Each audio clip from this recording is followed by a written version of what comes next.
Geography पढ़ने वाले सभी साथियों को मेरा या अर्थात सुरेश स्वदेशी का नमस्कार। अभी जो वीडियो है ये कक्षा 7 एनसीईआरटी सिलेबस बुक ज्योग्राफी का चैप्टर 1 है। चैप्टर का नाम है एनवायरनमेंट। ये जो इस चैप्टर का टेक्स्ट है उसकी समरी जो है वो टेक्स्ट की समरी है। चैप्टर की जो समरी है वो मैंने इंग्लिश में लिखी है और इसका एक्सप्लेनेशन बाइलिंगुअल है, अर्थात हिंदी और इंग्लिश दोनों ही मीडियम में है। तो ये हिंदी और इंग्लिश मीडियम के जो दोनों ही के ही विद्यार्थी उन दोनों के लिए ही फायदे का है। ये क्लास 7th का चैप्टर है। इसका मीन्स ये नहीं है कि इसका इम्पोर्टेंस बहुत कम है। जो कंपटीशन की तैयारी कर रहे हैं उन विद्यार्थियों के लिए भी, उन कॉम्पिटिटर्स के लिए भी बेसिक नॉलेज जो है ज्योग्राफी की वो यहीं से मिलेगी और इसी पे बेस्ड क्वेश्चंस होते हैं।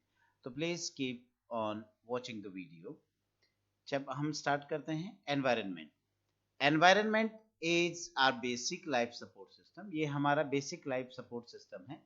It provides the air we breathe. ये हमें जो ब्रीदिंग के लिए एयर देता है, ड्रिंकिंग के लिए हमें वाटर देता है, ईटिंग के लिए फूड है, रहने के लिए जगह देता है जहाँ हम घर बना के रह पाते हैं।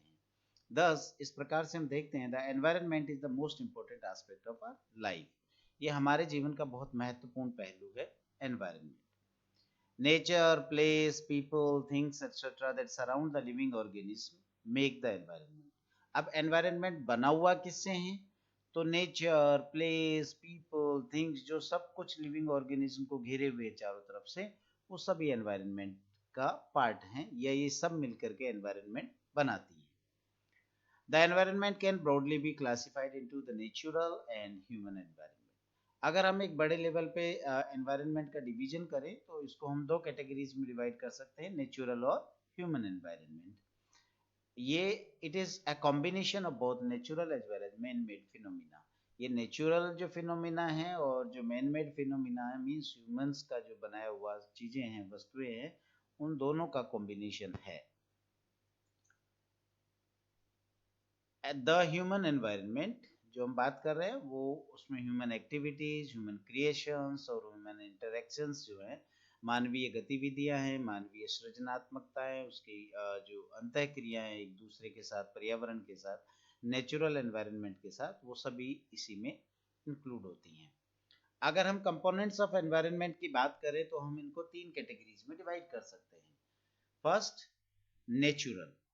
नेचुरल के जो हैं इसके दो डिवीजन हैं, एक है बायोटिक एंड एक है बायोटिक। बायोटिक में हम जो है लिविंग थिंग्स को लेते हैं जिसमें एनिमल्स और प्लांट्स को इंक्लूड किया जाता है, और एबायोटिक में जो नॉन लिविंग थिंग्स है उन्हें शामिल किया जाता है।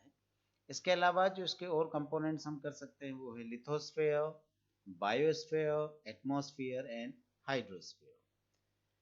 नेचुरल एनवायरनमेंट जो है वो बायोटिक और अबायोटिक कंडीशंस का कॉम्बिनेशन है, या मैं कहूँ कि उनसे मिलकर के बना है। बायोटिक में प्लांट्स और एनिमल्स हैं और बायोटिक में लैंड, वाटर, एयर एक्सेट्रा को इंक्लूड किया जाता है। जबकि जो मैन मेड फिनोमिना है उसमें हम एक्टिविटीज और जो मानव एक्टिविटीज है, मानवीय गतिविधियां हैं, मानवीय अंतः क्रियाएं हैं, उनको हम शामिल करते हैं। इसमें road, bridges, buildings, temple etcetera जितनी भी चीजें मानव द्वारा बनाई गई हैं वो सब शामिल होती हैं। Natural environment. नेचुरल एनवायरनमेंट में हम land, water, air, plants, animals, इन सब को इंक्लूड करते हैं, अर्थात जो कुछ हमसे हमें नेचर से मिला है वो सब नेचुरल एनवायरनमेंट का पार्ट है। अब इसको जो है नेचुरल एनवायरनमेंट के जो बेसिक कंपोनेंट्स हैं वो हम चार भागों में बांट सकते हैं, lithosphere, atmosphere, hydrosphere and biosphere. ये चार मेजर डोमेन्स हैं जो कि नेचुरल एनवायरनमेंट के पार्ट हैं। लिथोस्फेयर, सबसे पहले हम बात करें लिथोस्फेयर की, तो lithosphere is the solid crust और the outermost layer of the earth where we live. हम जहाँ रहते हैं वहां पर जो सॉलिड क्रस्ट है, यानी जो भूपर्पटी है, जमीन का जो सख्त वाला सॉलिड वाला जो पार्ट है, या मैं ये कहूँ कि पृथ्वी का जो अपर मोस्ट लेयर है, उसको हम लिथोस्फेयर में शामिल करते हैं। इट कंटेन्स, इस यहाँ पर जो लिथोस्फेयर के जो पार्ट्स हैं जैसे कि माउंटेन्स हैं, प्लेट्यूज यानी पठार हैं, प्लेन्स हैं, मैदान हैं, वैलीज यानी घाटियाँ हैं, ये सभी मिलकर के लिथोस्फेयर बनाती हैं। सेकंड जो मेजर डोमेन है वो है हाइड्रोस्फीयर। ये वाटर डोमेन है, अर्थात अर्थ के ऊपर जो वाटर अवेलेबल है डिफरेंट फॉर्म्स में, वो सब हाइड्रोस्फीयर का पार्ट है। जैसे कि water bodies like rivers, lake, seas, oceans, ये सभी हाइड्रोस्फीयर के पार्ट है। थर्ड जो मेजर डोमेन है वो है एटमॉस्फेयर। एटमॉस्फेयर जो है वो हमारी पृथ्वी को जो चारों तरफ से घेरे हुए हवा का जो आवरण है, वायु का जो आवरण है, एयर जो घेरे हुए है, उसको हम एटमॉस्फेयर कहते हैं। It protects us from the harmful rays and scorching heat of the sun. ये जो एटमॉस्फेयर है हमको एक तो सन की जो स्कॉर्चिंग, चुभने वाली जो हीट है, गर्मी है, उससे बचाता है, साथ ही जो अल्ट्रावायलेट रेज और जो अन्य हार्मफुल रेज जो सन से आती हैं उनसे भी हमें ये प्रोटेक्ट करता है, बचाता है। फोर्थ जो डोमेन है वो है बायोस्फीयर। बायोस्फीयर जो है एक नैरो जोन है अर्थ का, जहां पर लैंड, वाटर और एयर एक दूसरे के साथ इंटरेक्ट करते हैं, अंतःक्रिया करते हैं और जीवन को सपोर्ट करते हैं।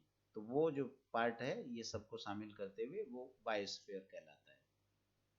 अब बात करें इकोसिस्टम क्या है, तो इकोसिस्टम जो है वो हम बात करें तो ये रिलेशनशिप है बिटवीन लिविंग ऑर्गेनिज्म और जो सराउंडिंग फॉर्म्स हैं, आसपास की जो फॉर्म्स हैं उनके बीच में, और साथ ही रिलेशन है ऑर्गेनिज्म और उनकी सराउंडिंग्स के बीच में, और डिफरेंट ऑर्गेनिज्म के बीच में भी ये एक रिलेशन मेंटेन करता है। आप इस डायग्राम से इसको समझ सकते हैं।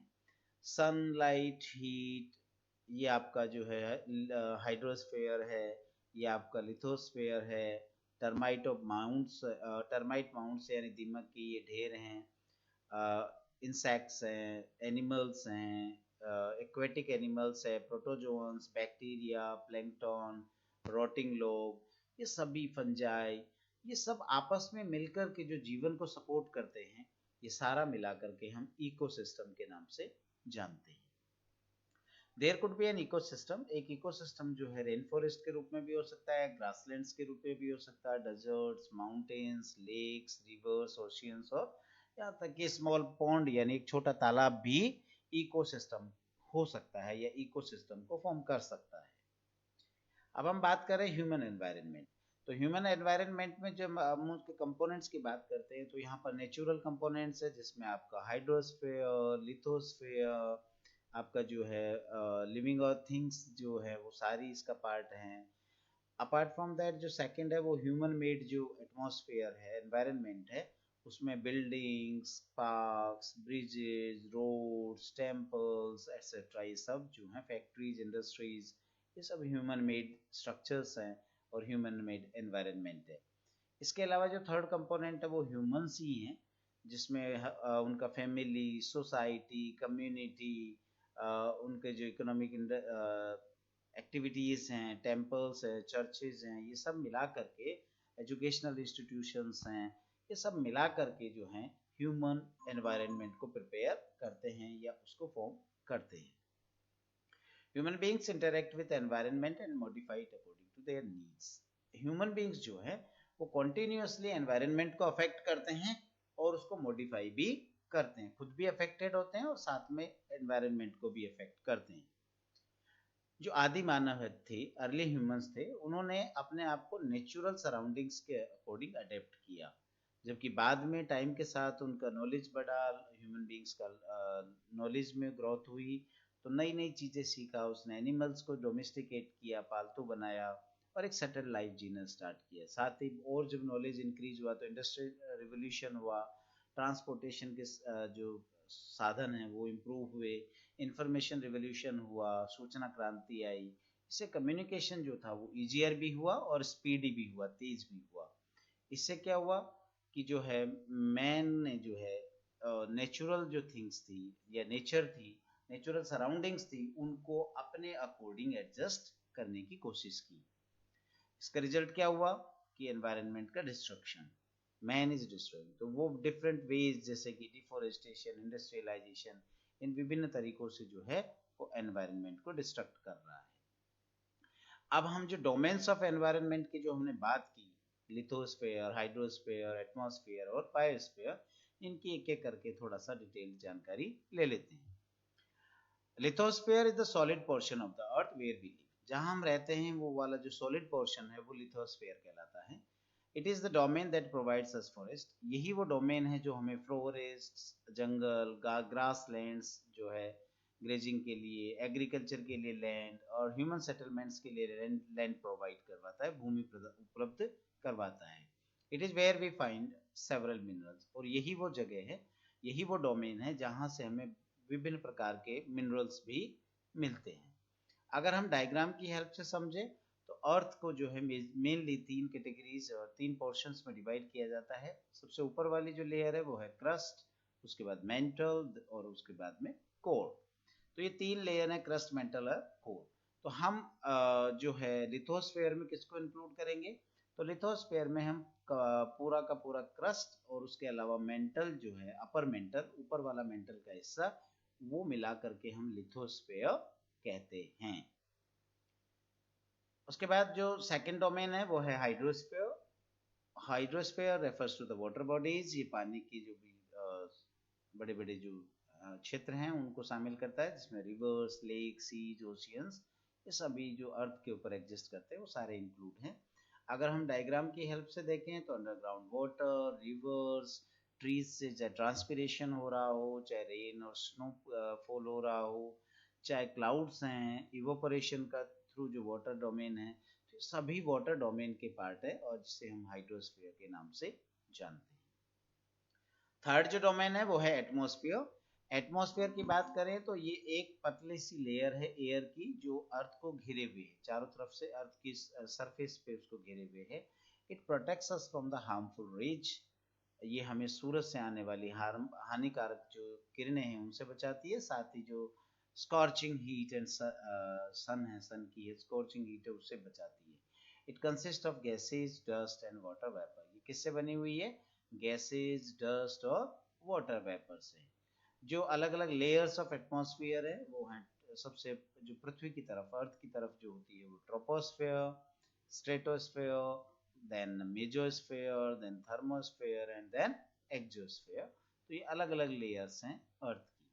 सबसे जो नीचे वाली लेयर है जिसे हम ट्रोपोस्फेयर के नाम से जानते हैं, इसी में जो सारी मौसमी वेदर कंडीशंस होती हैं, और snowfall, rainfall, precipitation, thundering, lightning, ये सब यहीं पर होती है, अर्थात बादलों की गर्जना, आंधी, तूफान, बारिश वगैरह सब यहीं पे घटित होती हैं। जो चौथा डोमेन है, फोर्थ डोमेन है, वो है बायोस्फीयर। बायोस्फीयर और द लिविंग वर्ल्ड, इसको हम लिविंग वर्ल्ड भी कह सकते हैं। ये प्लांट और एनिमल लाइफ से बना हुआ है। It is a narrow zone of the earth where land, water and air interact with each other to support life. ये वो एक नैरो जोन है अर्थ का, जहाँ पर ये जो ऊपर हम जिन तीन डोमेन्स की बात कर चुके हैं, land, lithosphere, hydrosphere and atmosphere, वो तीनों एक दूसरे के साथ इंटरेक्ट करते हुए लाइफ को सपोर्ट करते हैं। डायग्राम से भी आप समझ सकते हैं, ये आपका लिथोस्फेयर, ये हाइड्रोस्फेयर, ये एटमॉस्फेयर, ये तीनों आपस में मिलकर के लाइफ को सपोर्ट करते हैं, लाइफ को पॉसिबल बनाते हैं, और यही पूरा मिला करके बायोस्फीयर कहलाता है। इसके बाद हम कह रहे हैं कि the relations between the living organism as well as the relation between the organism and their surroundings form an ecosystem. Ecosystem की बात कर रहे थे, तो इकोसिस्टम जो है वो ह्यूमन बीइंग्स और लिविंग ऑर्गेनिज्म जो हैं उनके बीच में रिलेशन, और मैं कहूँ कि ऑर्गेनिज्म और उनके सराउंडिंग्स के बीच में रिलेशन शो करता है। An ecosystem can be found, ecosystem कहाँ मिल सकता है, वो लेक्स, माउंटेन्स, ओशियन, पोन्ड्स में मिल सकता है। Human beings modify the natural environment as per their needs or requirements. Human beings जो हैं नेचुरल एनवायरनमेंट को अपनी नीड्स और रिक्वायरमेंट्स के अकॉर्डिंग अफेक्ट करते रहते हैं, मॉडिफाई करते रहते हैं। चलिए एक बार क्विक रिकैप कर लेते हैं इन सभी चीजों का जो अब तक हमने पढ़ी है। एनवायरनमेंट, एनवायरनमेंट वो प्लेस, पीपल, थिंग्स और नेचर है जो हमको लिविंग ऑर्गेनिज्म को चारों तरफ से घेरे हुए है। बायोटिक, बायोटिक एटमॉस्फेयर और एनवायरनमेंट की बात करें तो ये लिविंग वर्ल्ड की बात करता है, लिविंग ऑर्गेनिज्म की बात करता है, जैसे कि प्लांट्स एंड एनिमल्स।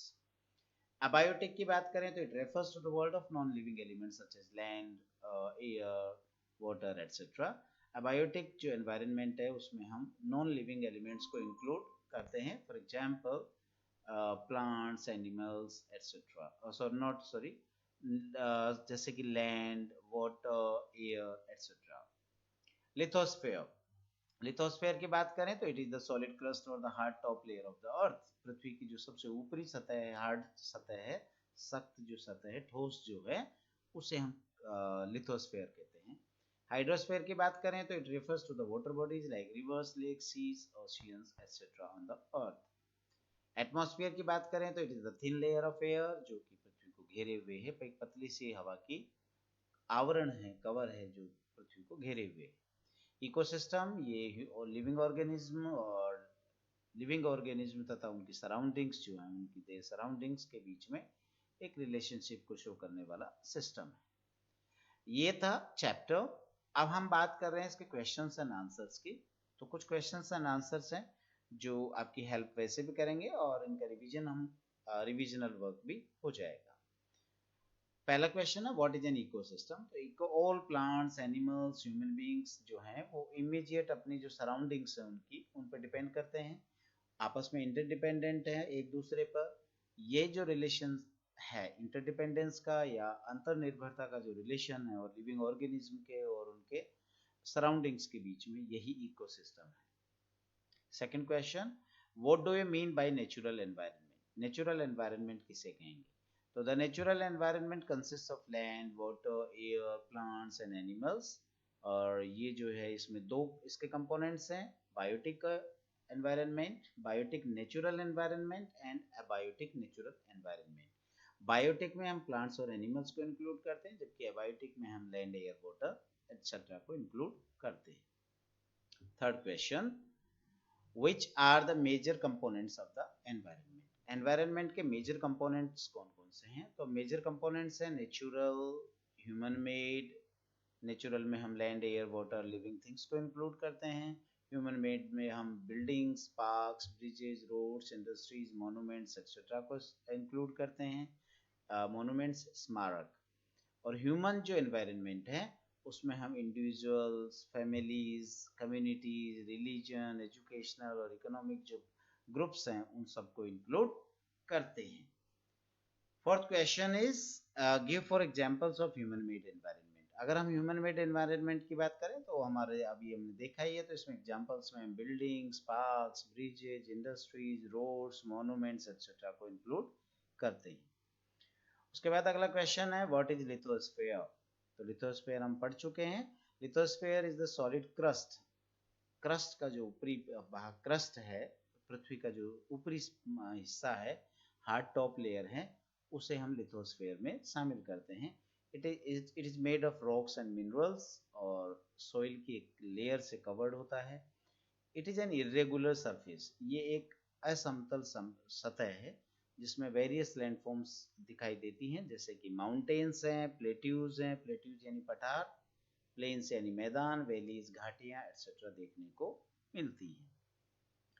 उसके बाद अगला क्वेश्चन है which are two major components of biotic environment. Biotic environment के जो मेजर कंपोनेंट्स हैं वो कौन कौन से हैं। तो इसमें हम दो चीजें इंक्लूड करते हैं, plant life and animal life.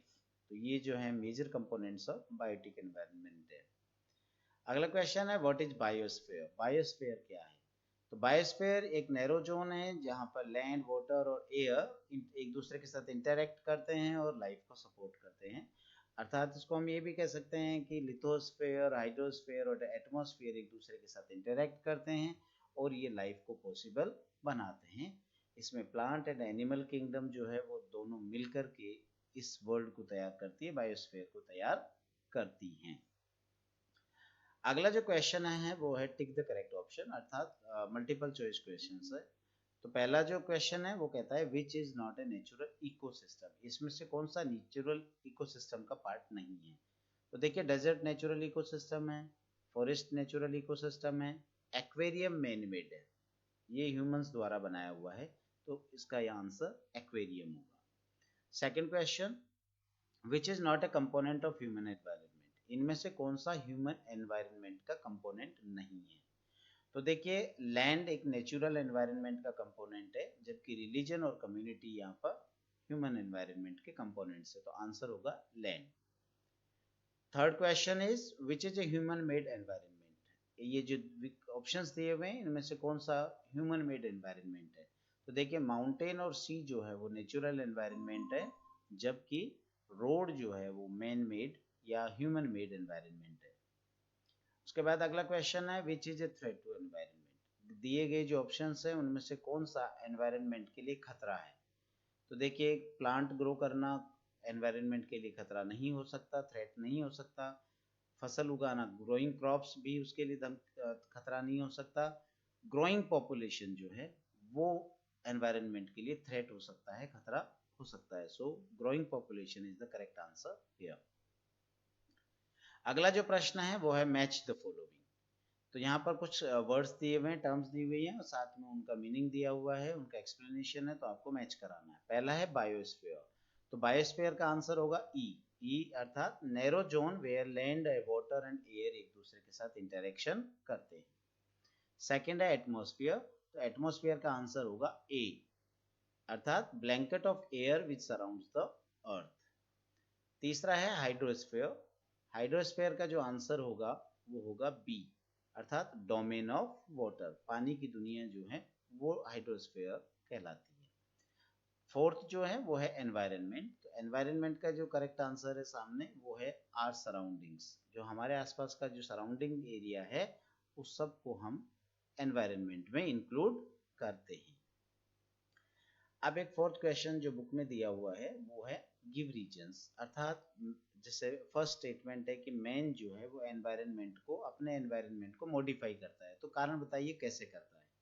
तो यहाँ आंसर है, हम आंसर को ऐसे दे सकते हैं कि मैन जो है, ह्यूमन बींग्स जो हैं वो अपने एनवायरनमेंट को फॉलोइंग वेज में निम्न तरीकों से अफेक्ट करते हैं, मॉडिफाई करते हैं। कौन कौन से तरीके हो सकते हैं। वो फॉरेस्ट को कट करता है, क्लियर करता है लैंड को एग्रीकल्चर के लिए, इंडस्ट्रीज के लिए, और हैबिटेशन मीन्स रेजिडेंस, मकान बनाने के लिए, घर बनाने के लिए तो अफेक्ट करता है।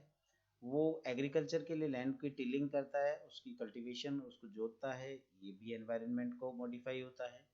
वो एयर जो है अपने सर्वाइवल के लिए यूज करता है, CO2 रिलीज करता है, तो एटमॉस्फेयर पे, एनवायरनमेंट पे इफेक्ट होता है। पानी यूज करता है, इससे भी मॉडिफाई होता है एनवायरनमेंट। वो लैंड जो है बिल्डिंग्स, रोड्स और रेलवेज बनाने के लिए यूज करता है, ये भी एनवायरनमेंट को अफेक्ट करता है। He sets up industries, factories etcetera, वो उद्योग धंधे लगाता है, फैक्ट्रियां लगाता है, इससे भी एनवायरनमेंट जो है मॉडिफाई होता है। इसके अलावा भी वो बहुत सारी ऐसी एक्टिविटीज करता है जिससे वो अपने जीवन को, ह्यूमन बींग्स अपने जीवन को कंफर्टेबल बनाने के लिए कोशिश करते हैं। बट इसका जो है एनवायरनमेंट का मॉडिफिकेशन होता है, एनवायरनमेंट में चेंजेस आते हैं। एक ऐसा ही और प्रश्न दिया हुआ है वो है plants and animals depend on each other. कि प्लांट लाइफ और एनिमल लाइफ एक दूसरे पर इंटरडिपेंडेंट है अर्थात अंतर्निर्भर है। कैसे। तो ये एक दूसरे पे इस तरीके से हैं। प्लांट्स जो है वो एनिमल्स का फूड बनते हैं, प्लांट्स जो हैं वो फॉरेस्ट बनाते हैं एंड वाइल्ड लाइफ को शेल्टर प्रोवाइड करते हैं, एनिमल जो हैं प्लांट्स के लिए मेन्योर प्रोवाइड करवाते हैं, डेड एनिमल्स हैं वो भी ह्यूमस कंटेंट करके प्लांट्स के लिए जो है फर्टिलाइजेशन का या मेन्योर का वर्क करते हैं, वाइल्ड लाइफ जो है वो फॉरेस्ट की ब्यूटी बढ़ाती है, एनिमल जो हैं वो फॉरेस्ट की ब्यूटी बढ़ाते हैं। तो ये सभी तरीके से और भी विभिन्न तरीकों से जो है प्लांट्स और एनिमल्स जो हैं एक दूसरे पे डिपेंड करते हैं, इंटरडिपेंडेंट हैं और एक दूसरे को अफेक्ट भी करते हैं। तो दोस्तों ये था चैप्टर 1 एनवायरनमेंट का क्लास 7th NCERT ज्योग्राफी को। तो आपको समझ में आया होगा, आपके लिए फायदे की चीज है। फिर भी कोई आपके सुझाव हों तो सादर आमंत्रित हैं, कमेंट बॉक्स में लिख के मुझे भेजिएगा। कोई सुधार करना होगा, मैं निश्चित आपके सुझावों को शामिल करते हुए सुधार करूंगा। Thank you very much.